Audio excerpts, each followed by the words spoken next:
Hey everybody, this is TJR. A little something different this time around. I have in the past reviewed musicians' gear, but I don't think I've ever done any reviews of actual audio gear. And over the last week, I was given the opportunity to actually do a side-by-side comparison of both the Bose Noise Cancelling 700 headphones and the Sony WH-1000X M3 noise canceling headphones. Now, these are two of the most popular and best-selling high-end noise canceling headphones that are Bluetooth enabled on the market right now. And don't worry, I'm still going to be talking about music on this channel. I'm still going to be talking about film on this channel. But when this opportunity was presented, I thought I should definitely give it a go. By the way, if you're an audiophile who prefers more high-end boutique audio gear, this review is probably not for you. Also, if you're one of those Bose hater tribalists who feel the need to basically crap your pants anytime someone even mentions the word Bose and start reciting poetry, please go somewhere else. I certainly welcome well-reasoned arguments on this channel, but if all you're going to do is troll and harass, you will be deleted. So first, let's just talk about the actual packaging. The Sony comes in a hard shell case. There is a fabric feel to the exterior. There's a small pocket here. I'm not sure exactly what you would fit in here that you can't already fit in the case. Now pull out the headphones and you will see, of course, diagrams as to left and right and the functions that are available from each side. Also inside you get the following. Here is the charging cable right here. Now the charging cable is very, very short. I would prefer a longer charging cable. You get a wire connector in case you want to use your headphones on a non-Bluetooth device like a turntable. There's also one of these dual connectors here. I do like the fact that the separations here in the casing allow you a space for every single one of your cables and connectors. Now, when you pull the headphones out of the package, of course, they come like this. There's just a few little twists here, and they're ready to go. When you're done with them, you twist them back into place and then put them back here in the case, like so. That actually took me a few tries to get the hang of, but I eventually got it. Now let's look at the Bose case. Just like the Sony, it comes in a very nice, very sturdy, hard shell case. Unlike the Sony, it has a very smooth finish.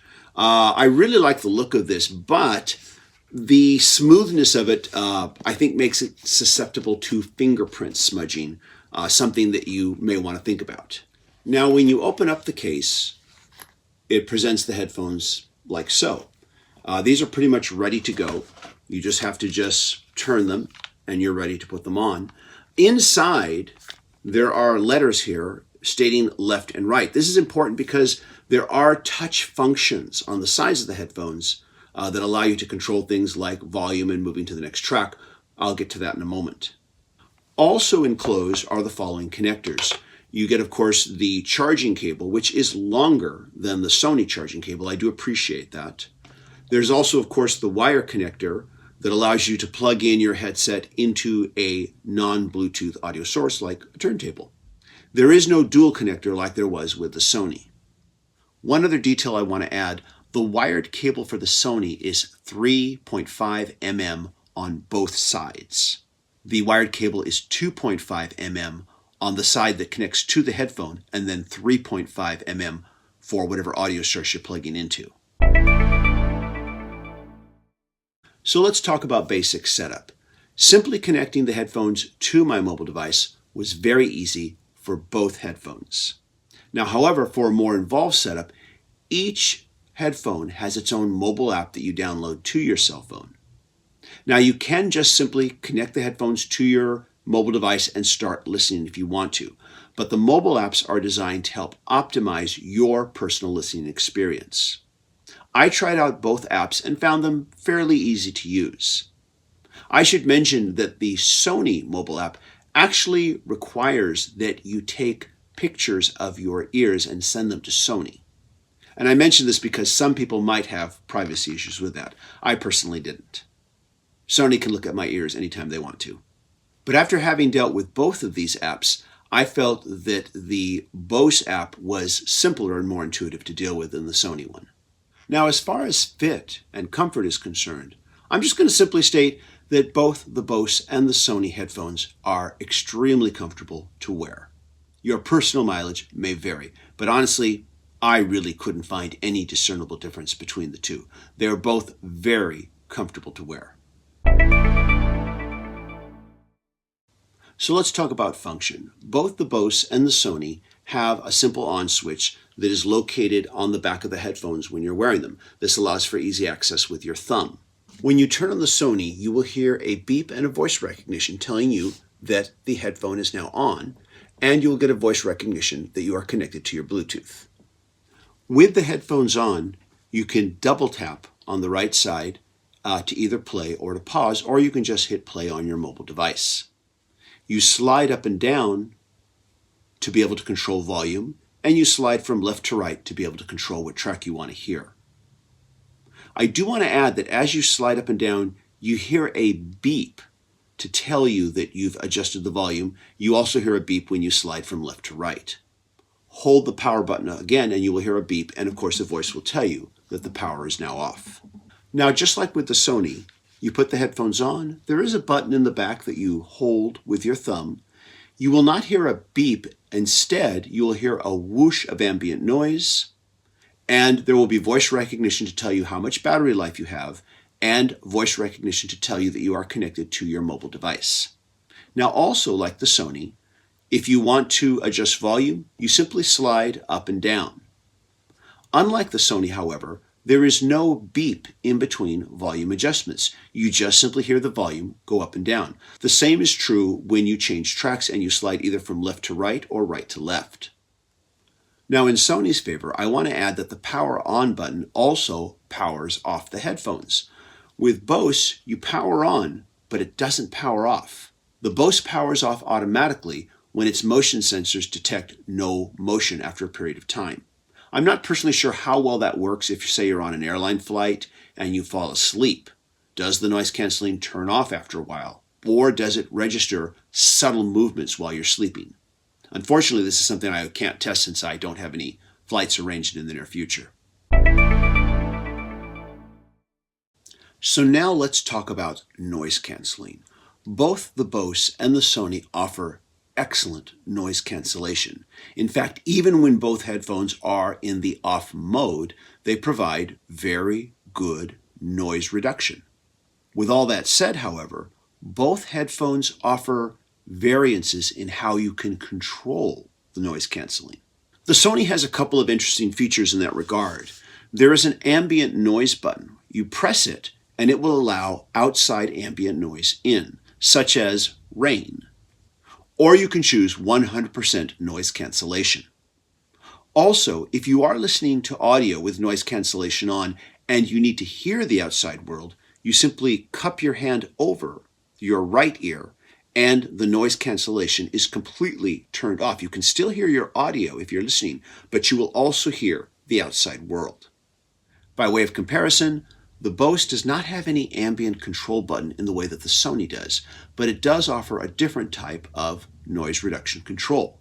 Put the headphones on, and there is another button that allows you to switch the noise cancellation from 5% to 10% to off. Now, I found that while I was listening on my mobile device, if I put the noise reduction at, say, 5 or 10%, I could hear the outside world really well, but also could hear my music well too.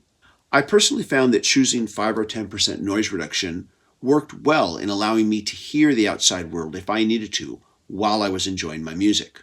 I personally feel that this function of being able to control the noise reduction from 0 to 5 to 10%, this kind of customization is best utilized by someone if, say, you're the type that has a walk commute to work every single day and you want to listen to music while you're walking to work, or you just like to take walks outdoors.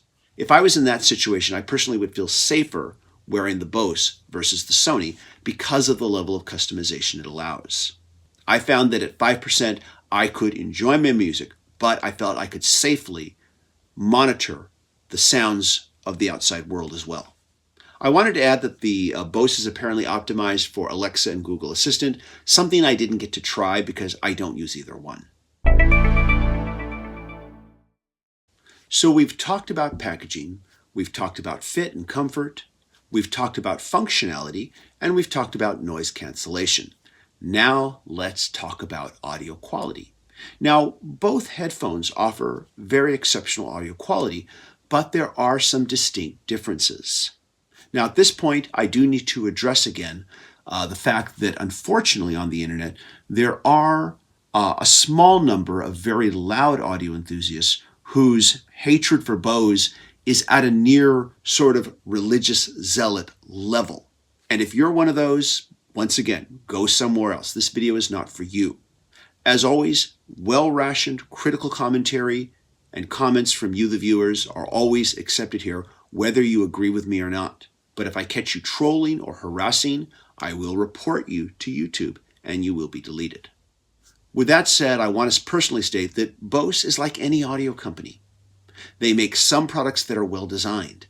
They make some products that are not well designed. They make some products that are a great value for the price. They make some products that are not a great value for the price. They're like any audio company out there. So now with our disclaimers out of the way, let's talk about audio.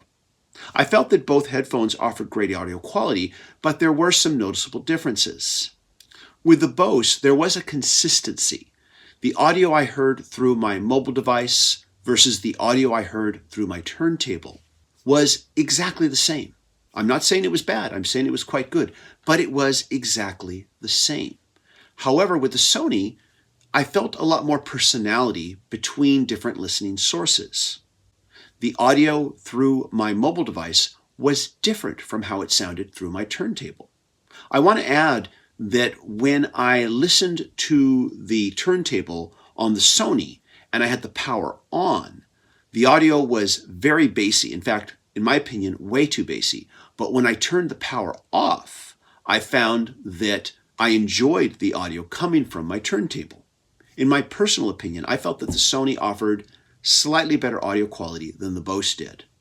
However, the Bose offered a certain consistency between different sources.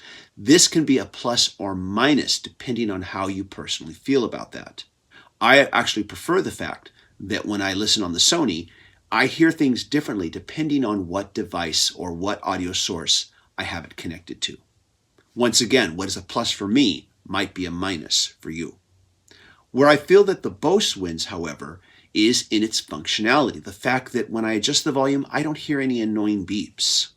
And once again, I prefer the way you can control the noise cancellation from 5 to 10 to 0. And once again, I find this especially holds true if I'm listening in an outdoor environment versus in an indoor environment. Both the Bose Noise Cancelling 700 and the Sony WH-1000X M3s are referred to as $300 pair of headphones because they generally retail for about that amount. Depending on what sales you find, you can find these headphones ranging anywhere from $250 to $279. They both offer excellent noise cancellation. They both offer excellent comfort and fit. They both offer excellent sound quality. And I think whatever decision you decide to make is going to depend on how much you value the different functions that each set of headphones offers and the consistency or lack of consistency between audio sources. Hopefully this video has helped you with that. So that was my first audio gear review. Let me know what you thought, everybody. Please leave a comment. Looking forward to hearing what you have to say. As always, if you like what I'm doing, be sure to click like, click subscribe, smash the bell notification icon so you can know when I release new videos. Everybody, take care. Bye-bye.